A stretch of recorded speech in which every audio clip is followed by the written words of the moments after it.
Hello students, gravitation is going on and this is my third video. So let's start. Today I will explain about the equation of motion for freely falling bodies. Already I gave the equation of motion whenever I explain the list chapter motion.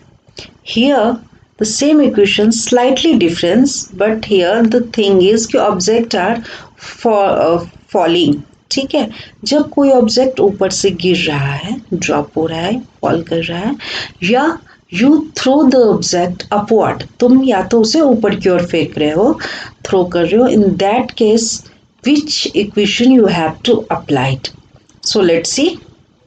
Here v equal to u plus gt. Gt is a gravitation which value is 9.8, and just remember in motion, chapter motion, v equal to u plus at.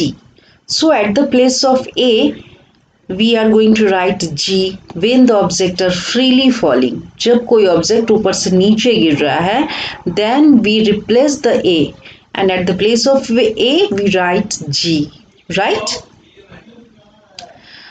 Same, h equal to ut plus half gt square, or h in motion, h is the s equal to ut plus half at square. So s is a distance. We take s when the object is moving in a straight line. In that case we take s, but here object is falling, so at the place of s we are taking h.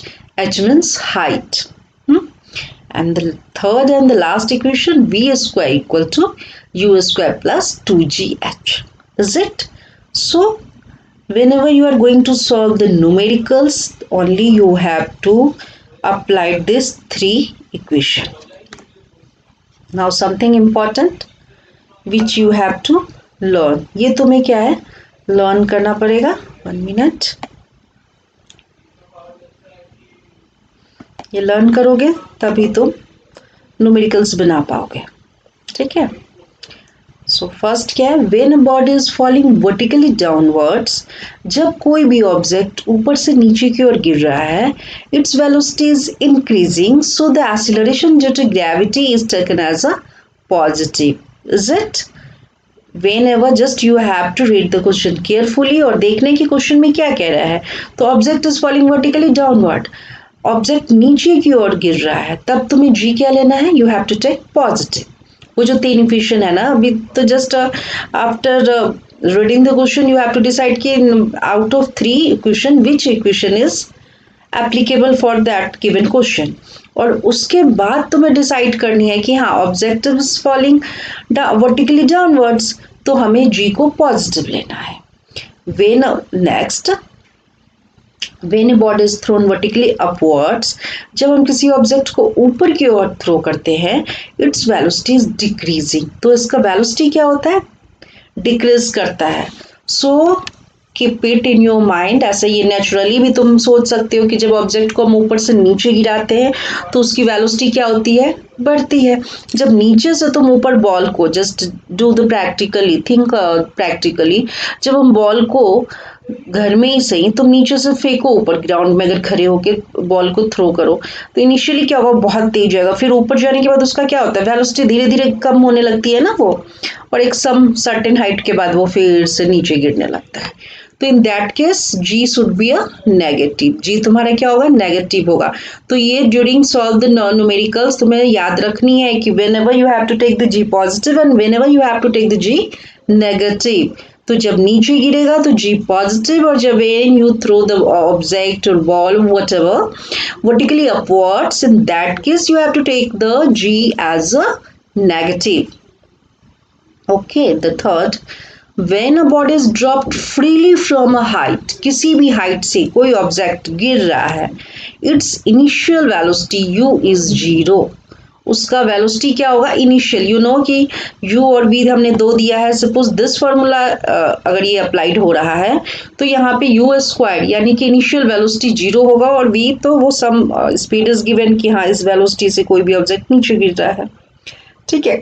तो you तुम्हें 0 लेना है जब object ऊपर से नीचे की ओर गिर रहा है। और when a body is thrown vertically upward, जब हम ऊपर की ओर थ्रो कर रहे हैं, it's final velocity v becomes 0। क्यों? क्योंकि एक ऊपर जाएगा, एक सम हाइट के बाद वो रुकेगा।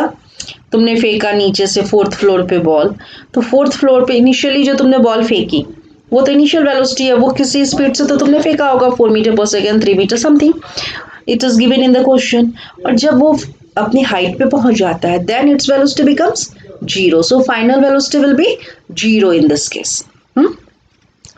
The time taken by a body to rise to the highest point is equal to the time it takes to fall from the same height. ये जरा फिर से समझो, कितना टाइम लगता है ऑब्जेक्ट को हाईएस्ट पॉइंट पे पहुंचने में, वो किसके बराबर होगा?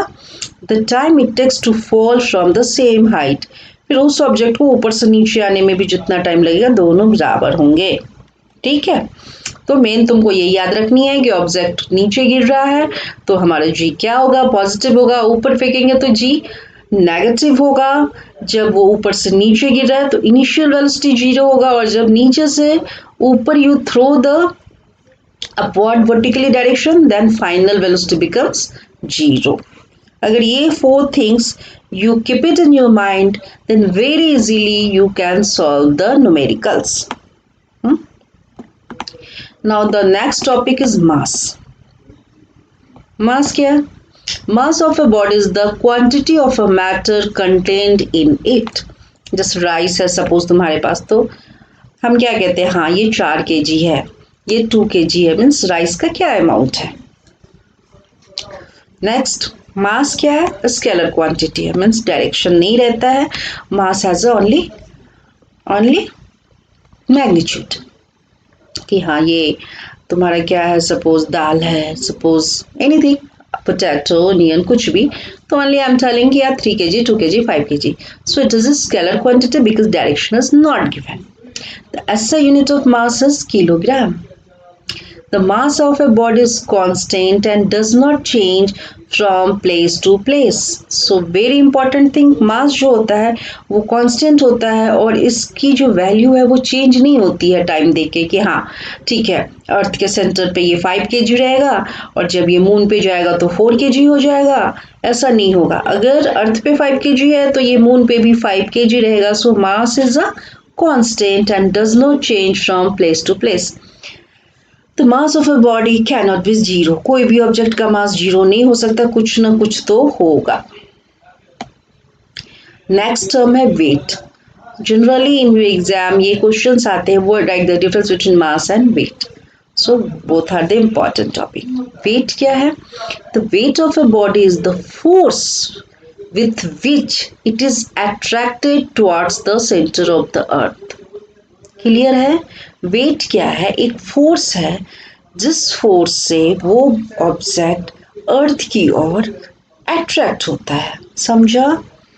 मास में क्या कहते हैं कि मास हमारा क्या है कि ऑब्जेक्ट कितना कंटेंट है, कितने अमाउंट है, और वेट का क्या है कि wait of a body is the force. ये फोर्स से डिनोट करते हैं कि जिस फोर्स से अर्थ के सेंटर की ओर कोई भी ऑब्जेक्ट अट्रैक्ट होता है। Weight is a vector quantity. The weight of a body is not constant. ये constant नहीं होता है। The weight of a body can be zero. Zero भी हो सकता है, ठीक है। और मास में मैंने क्या बताया? It never zero. भी क्या होता है देखो, ये भी तुम्हें लर्न करना है। The weight of an object becomes zero when it is taken to the center of the earth. Object wait क्या हो जाएगा? जीरो हो जाएगा जब किसी ऑब्जेक्ट को तुम अर्थ के सेंटर पे ले जाओगे। Weight of an object on the moon. अब ऑब्जेक्ट का वेट मून पे क्या होगा? The weight of an object on the moon will be about 1/6 of what it is on the earth. यानी कि अर्थ पे किसी ऑब्जेक्ट का जितना भी वेट है मून पे उसका क्या हो जाएगा? 1/6 पार्ट्स हो जाएगा, ठीक है। सो मैं तुम्हें this thing I have first to explain it better way. I am just giving you a one numericals. इसे सॉल्व करो तो तुम्हारी ये क्लियर हो जाएगा कि वेट क्या होता है मून पे। जो उसका अर्थ का वेट होता है उसका 1/6 होता है, it becomes more, will be more clear after solving this question. So take a pen, notebook, write this question and solve it. Question क्या है? Mass of the body is 5 kg. What is its weight? किसी body object का mass 5 kg है तो इसका weight क्या होगा? तो देखो, weight को generally we denote by the letter W. और कैसे निकालते हैं? M into G. G is 9.8 and M is the mass. So in this question, mass क्या है? 5 kg. And G is 9.8. Already I explain it. So W क्या होगा? 5 into 9.8. W equal to G. W equal to mg. So W equal to 5 into 9.8. So answer will be 49. And unit will be Newton because weight क्या बोला है? Force is weight क्या actually a force. So तुम्हारा क्या हो जाएगा? Mass 40.